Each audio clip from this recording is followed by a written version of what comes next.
Back in Smallville, Lois returns with Martha Kent from grocery shopping, only to find Clark glaring at the TV with news breaking about the multiple objects that fell from the sky and have landed on various parts of the globe.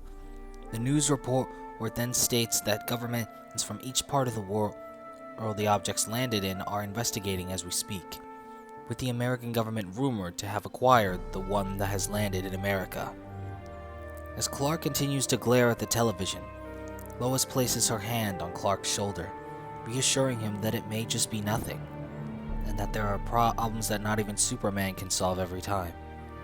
Clark holds Lois's hand, deciding to take her words into account, but still worries that trouble may yet be on the horizon.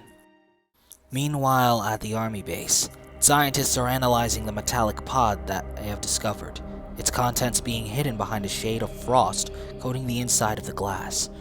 As General Lane waits within a room looking down into the chamber that holds the pod, he is then approached by none other than Amanda Waller, who has entered the room. Waller greets General Lane, who shows her nothing but respect, especially when mentioning that they both served together in the army.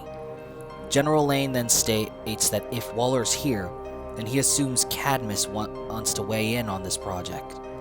Waller then confirms General Lane's words, as she states that ever since the red and blue man from the sky came to Earth, not having any control over Superman is sickening, and Cadmus just so happens to agree.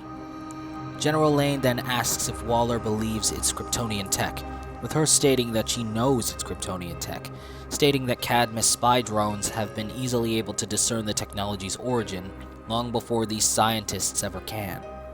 General Lane, however, wonders what they are to do with whatever's inside the pod, with Waller stating that if it is what she thinks it is, then she already has 7 walking bombs under her heel, so what's one more for the arsenal, referring to Task Force X.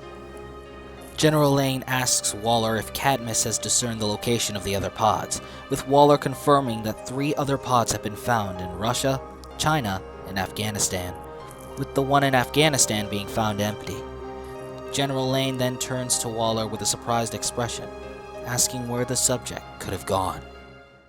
That night, on an airfield in Afghanistan, Faora stealthily kills the pilot and crew, followed by breaking off a piece of the plane's controls and connecting it to the strange device she's been carrying, allowing something sentient to control it and lead her to where she needs to go. Faora then looks at what appears to be a built-in map on her armor's wrist, an add-on of unknown origin, showing Faora where she plans to go, as well as be presented with purple glowing glyphs and symbols that are not native to Krypton.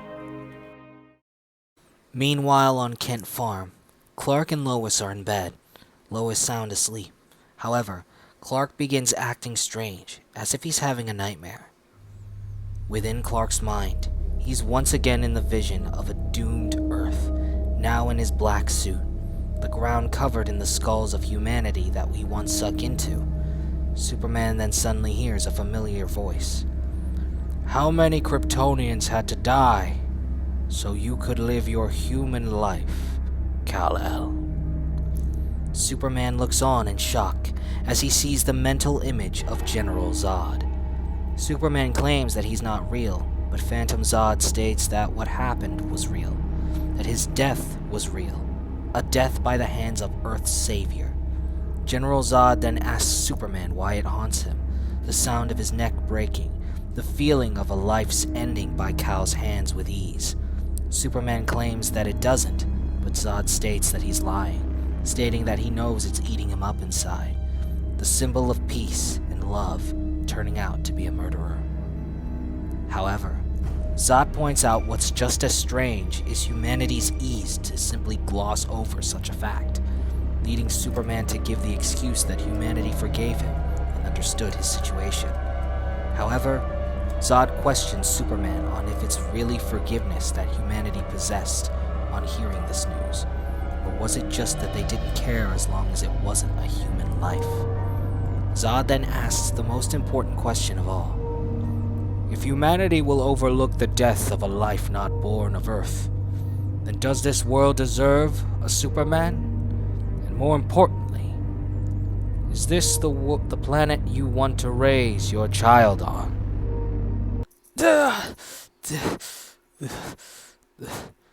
Clark then wakes up in a fright, Lois waking up as a result.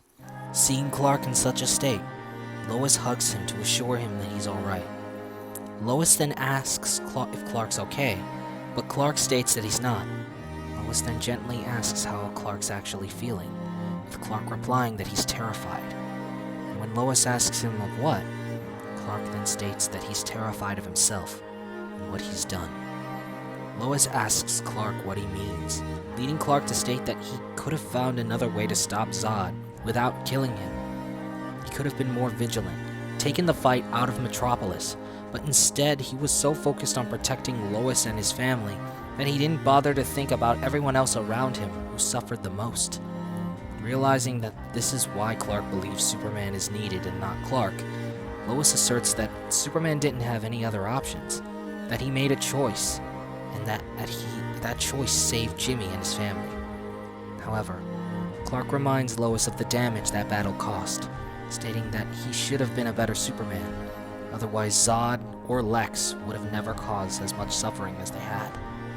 And now, a better Superman is what he has to be from now on.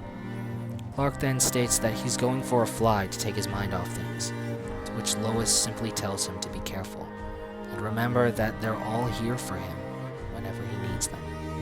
Clark simply looks back at Lois, giving her a gentle nod of agreement, a forced smile adorned on his face.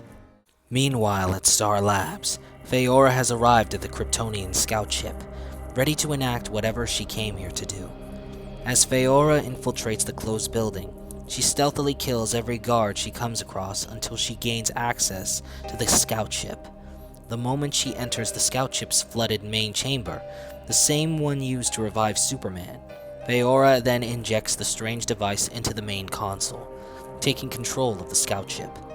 Mysterious lines of purple energy then envelop the scout ship from the inside, catching the attention of passers-by who notice the light within the facility.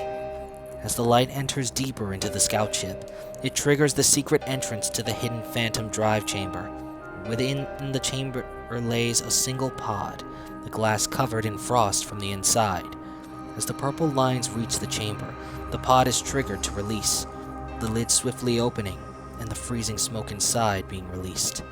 Within the pod lays a lone Kara Zor-El, now older, portrayed by Amanda Seyfried.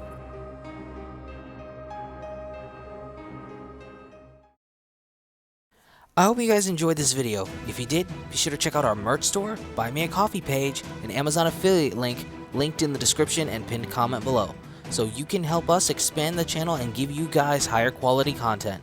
Also, if you want to check out our original content, be sure to check out the playlists linked in the description below.